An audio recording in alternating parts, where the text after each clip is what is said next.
প্রিয় চতুর্থ শ্রেণীর শিক্ষার্থীরা, আশা করি তোমরা ভালো আছো, সুস্থ আছো। আজকে আমি একটি নতুন ভিডিও নিয়ে এসেছি। আজকে ভিডিওতে আমি দেখাবো যে চতুর্থ শ্রেণীর বার্ষিক পরীক্ষা সিলেবাস 2024, অর্থাৎ চতুর্থ শ্রেণীতে যে বার্ষিক পরীক্ষাটি দেওয়া হবে 2024 সালে, কোন থেকে কোথা পর্যন্ত পড়তে হবে, তার সিলেবাস কি, মানদণ্ড কি, এই বিষয়ে আজকে আলোচনা। তার আমি যদি সেখানে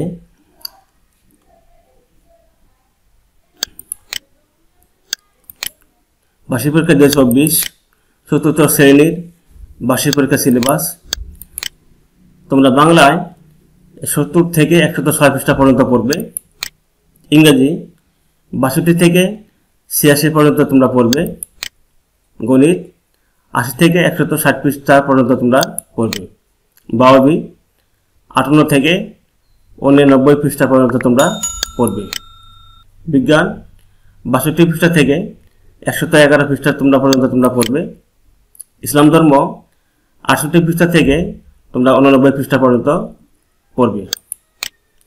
আর যারা হিন্দু ধর্মের শিক্ষার্থী, তারা হিন্দু ধর্ম 50 থেকে 66 পৃষ্ঠা পর্যন্ত তোমরা পড়বে। তোমরা যদি এটি ফলো করো, তা তোমাদের ভালো একটা প্রস্তুতি সম্পন্ন হবে এবং তোমরা ভালো পরীক্ষায় ভালো নাম্বার অর্জন করতে পারবে।